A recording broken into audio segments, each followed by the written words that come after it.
The Scythians, nomads who dressed in human skin. If you were alive around 700 BCE and you saw a horse archer riding fast across the grasslands, there's a good chance you were about to die. These weren't just warriors.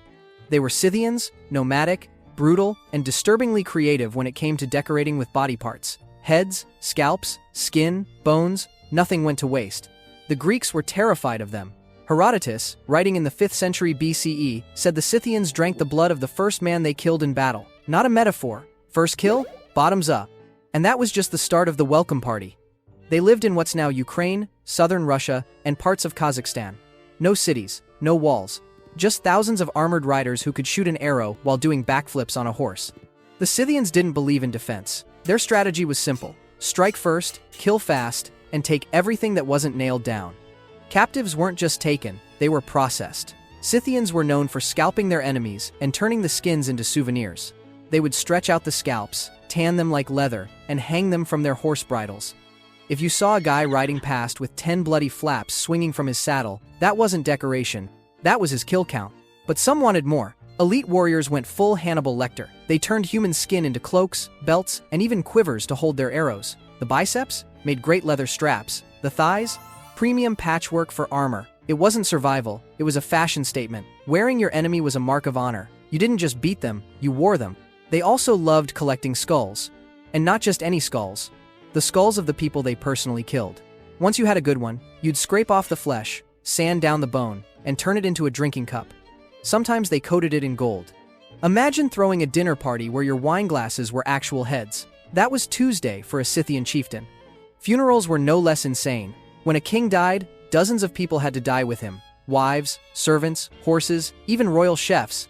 They were all strangled or stabbed and buried in a giant tomb mound called a kurgan. Archaeologists have found them with gold, weapons, and skeletons arranged neatly around the king like morbid furniture. One burial in Altai held a noblewoman with tattooed skin, silk clothes, and her 2 horses, because who wants to walk in the afterlife? Their drug habits? Also wild. Herodotus claims Scythians got high by throwing hemp seeds on hot stones inside tents, then sitting in the smoke and shouting for joy. Scientists thought that was a joke, until they found scorched hemp seeds and bronze braziers in a 2,400-year-old tomb in Siberia. Turns out they were running ancient hotbox saunas in the middle of nowhere. Because after flaying your enemies, sometimes you just need to chill. But Scythian violence wasn't random. It was part of their culture. Young warriors didn't become men until they killed someone in battle. No kill, no rank. Some tribes even refused to let you eat at the adult table unless you brought a human scalp as proof. And if you were wondering how they remembered their victories, don't worry. Some kept notebooks made from strips of human skin. The thing is, Scythians were surprisingly organized. They had women warriors, complex trade routes, and horse-mounted archers that could outmaneuver nearly any army. They fought the Persians under Darius I around 513 BCE. The Persian king brought a massive force into Scythian land. The Scythians? They didn't fight directly. They just kept riding in circles, burning their own land, and cutting off supplies. After weeks of this, Darius turned back. He came with a full army and left with sunburn and humiliation. So what finally ended them? Time. Empires rose, borders hardened, and other horse tribes took over. By the 3rd century CE, the Scythians faded into history, but they didn't go quietly. Their legacy lived on in fear and body parts. The Hittites, bureaucrats of misery. If ancient empires were high school cliques, the Hittites were the cold, quiet ones who knew how to make people disappear. They didn't yell, they didn't brag. They just wrote everything down and killed you with stunning efficiency. You stole a goat? There's a rule for that. You insulted a noble? There's a punishment. You tried to rebel? There's a crater where your city used to be. The Hittite Empire ruled much of Anatolia, modern-day Turkey, starting around 1600s BCE. Their capital, Hattusa, looked peaceful enough. Stone walls, royal archives, lots of sheep. But behind the clay tablets and temple bells was a war machine that could torch your town and send your kids to the mines. Let's start with their legal system. The Hittites had a thing for punishment. If you committed adultery, you could be burned alive or mutilated. Depends on your social class. Stole from a temple? Death. Lied in court? Cut off your nose. Their laws stretched over 200 clay tablets, each one cataloging crimes, fines, and the best way to wreck your day. They weren't big on second chances. They were big on making examples. But laws were just the warm-up. Their army was the real nightmare. The Hittites built chariots with 3 men, one to drive, one to shield, one to kill. These weren't joyrides. These were thundering death carts. When they sacked cities, they didn't just take loot, they took people. thousands of them. Prisoners of war were forced into labor camps, digging in copper mines until their lungs gave out. If you were lucky, you got assigned to a temple to chop wood. If you weren't, you were building roads until you collapsed from heat stroke. They fought the Egyptians at the Battle of Kadesh in 1274 BCE. That was one of the largest chariot battles in history. Ramses II, the Egyptian pharaoh, claimed he won. The Hittites also claimed they won. In reality, it was a draw, but the Hittites walked away with the upper hand. Egypt signed a peace treaty, the first known international treaty in history, because even the pharaoh didn't want a round two. The Hittites were also really into public torture. When a city rebelled, their kings made it personal. Suppress the rebellion? Sure. But not before dragging the city's rulers in chains, executing the leaders in front of everyone, and enslaving the rest. Hittite records bragged about stacking heads at city gates. One king said he left the corpses to rot in the sun so their stench would spread fear. Charming. Religious sacrifice? Also terrifying. They believed their gods needed constant attention, and sometimes that meant blood. Animal sacrifices were common, but when things got bad, plague, drought, invasion, they turned to people. They'd bury victims alive or burn them to purify the land. Some rituals involved killing an animal and rubbing its blood on a sick person. If the sickness didn't go away, the person was blamed for offending the gods. Execution followed, problem solved. The Hittites didn't spare their own, either. If you worked in the palace and screwed up, they didn't fire you, they cursed your entire family. One scribe got caught altering a religious text. His punishment? Death by stoning, and his house burned to the ground. They didn't just erase your name, they erased your bloodline. But it wasn't all killing and curses. Sometimes they liked to get creative. One king wrote about crushing a city, then making the survivors carry its stones across the mountains to build him a new palace. That's right, you survived the invasion, and your reward is becoming human scaffolding. Build the king's house, or die tired. By the time of King Suppiluliuma, I try saying that 5 times fast, the Hittites were controlling trade routes from the Mediterranean to Babylon, and they didn't negotiate, they threatened. If a neighbor resisted tribute, Hittite messengers delivered 2 options: gifts or fire. Most cities went with gifts. But even bureaucratic monsters have weaknesses. Around 1200s BCE, the Hittite Empire collapsed during the Bronze Age catastrophe, a massive regional breakdown involving famine, climate change, and invading sea peoples who no one can fully identify. Hattusa was abandoned, burned, and left in ruins. Nobody bothered to rebuild it. That's how scared everyone was of sticking around. For centuries, the Hittites were forgotten. Their language was lost. Their history buried under ash and stone. It wasn't until 1906 that archaeologists uncovered Hattusa and found 10000 clay tablets detailing how terrifyingly organized these people really were. The Hittites didn't yell, they just wrote your name down, and then they crushed you. The Celts, where heads were currency. When Rome first marched into Gaul, they didn't find uncivilized farmers. They found people who thought cutting off heads was just part of a normal Tuesday. The Celts, who once ruled across modern France, Britain, Ireland, and parts of Central Europe, were smart, spiritual, and deeply into skulls. Like, really into skulls. These weren't fringe warriors. By 400 BCE, Celtic tribes stretched from Spain to Turkey. They built fortified towns, traded with Greece, minted coins, and knew how to use a sword. But diplomacy wasn't really their thing. If you made them angry, they'd sack your city, chop off your head, and nail it to a wall.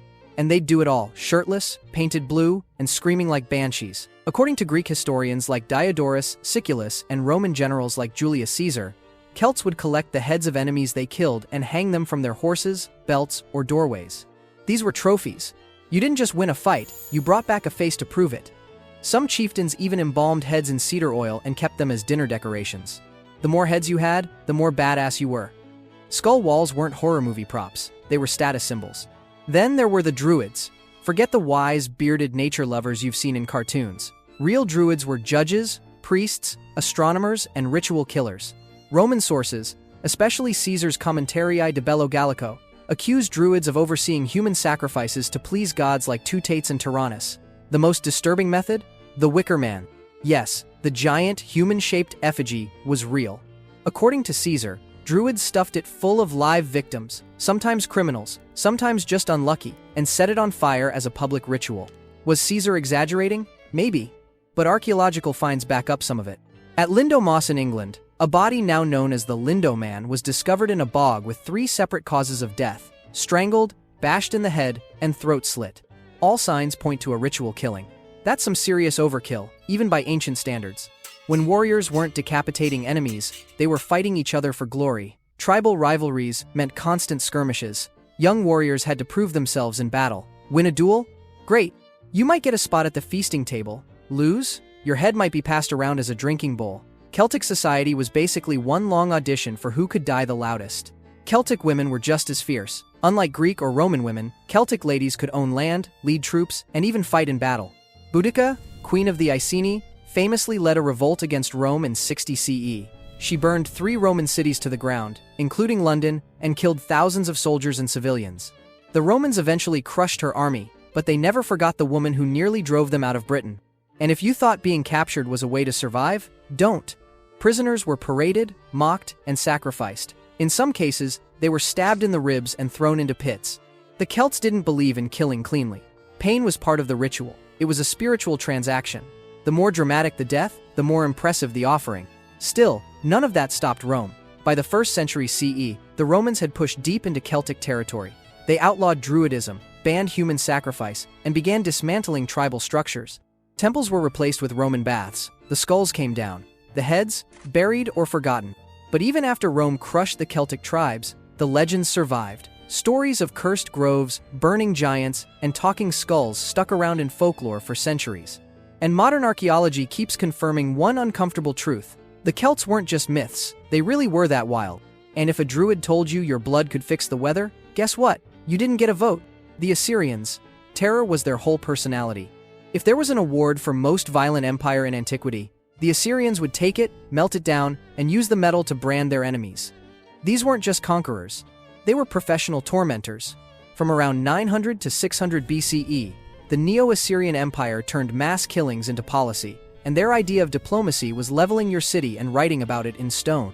Let's get the timeline straight. The Assyrians started as a small kingdom in northern Mesopotamia. By the 9th century BCE, they were steamrolling their neighbors.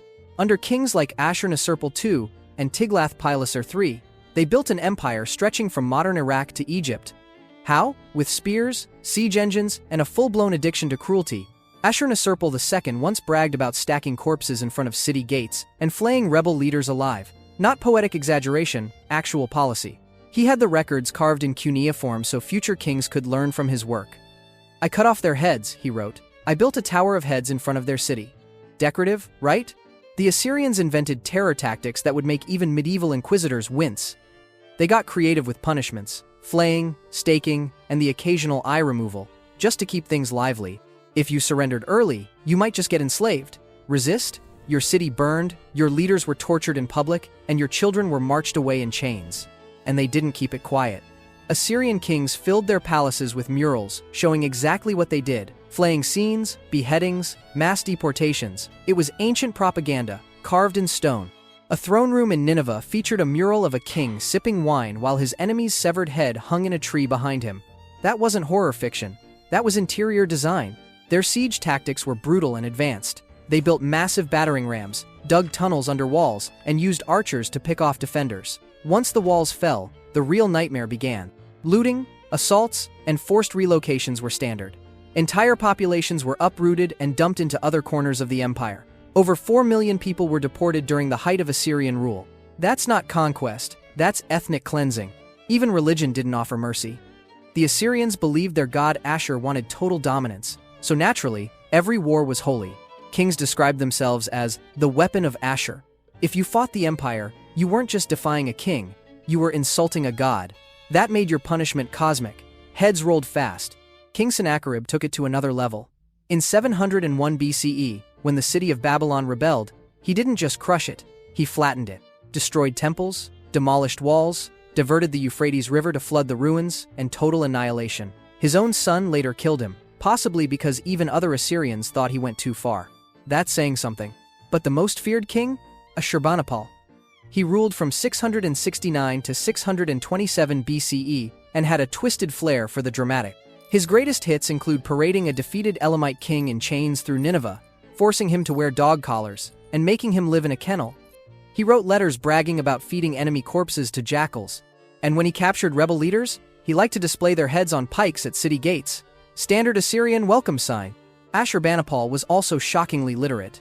He built a massive library with over 3,000,000 clay tablets, medical texts, omens, epics, and more.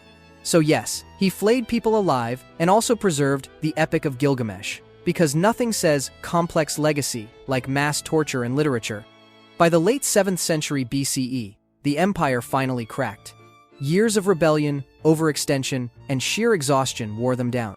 In 612 BCE, a coalition of Babylonians, Medes, and Scythians sacked Nineveh. The once invincible empire collapsed almost overnight. The libraries burned, the murals crumbled. The terror machine shut down, for good. Archaeologists digging up Assyrian sites in modern Iraq have found evidence of collapsed walls, crushed bones, and ash layers thick enough to prove one thing: the fall was fast, violent, and nobody bothered to save them. The Carthaginians. Ancient parenting. With flames.